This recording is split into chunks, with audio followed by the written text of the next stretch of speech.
in order to play the rich husband to death. She made her husband jump into a shark-infested river. Watching her husband delay surfacing, Lisa thought that she would inherit her husband's fortune. But while she was laughing her ass off, the old man came back up with a smile on his face. He was just playing a joke on her. But the cunning Lisa didn't stop there. She said to the rich man again, "If you love me, jump off that cliff." The tycoon didn't hesitate. He climbed 10 meters up the cliff, and with a roll, he jumped off the cliff. As expected, this time, just as Lisa predicted, Rich never came back up after hitting the water. This instantly made Lisa feel happy. But within a few minutes, she panicked, because she had never learned to drive a speedboat. There was no one around. Lisa took out her phone to call for help, but there was no signal at all. In order to live, Lisa quickly and desperately shouted. She hoped that someone would come out to save her, but there was no one in the middle of nowhere. She could only curl up and cry, but she couldn't keep crying. The boat was drifting downstream. Lisa tried to steer it herself. After her stupid maneuvers, the boat went into a spinning mode.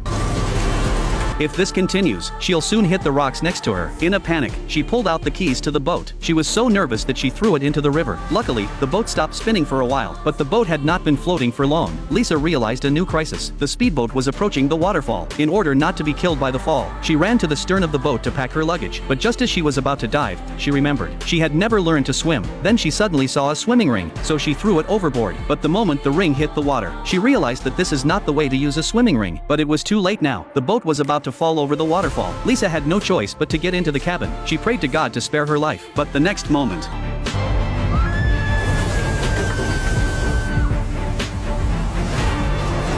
the boat went over the waterfall and floated downstream. Luckily, Lisa made it to the shore without a hitch. Seeing that the cell phone in the bag is still charged, she called for help again. But tragically, there was still no signal.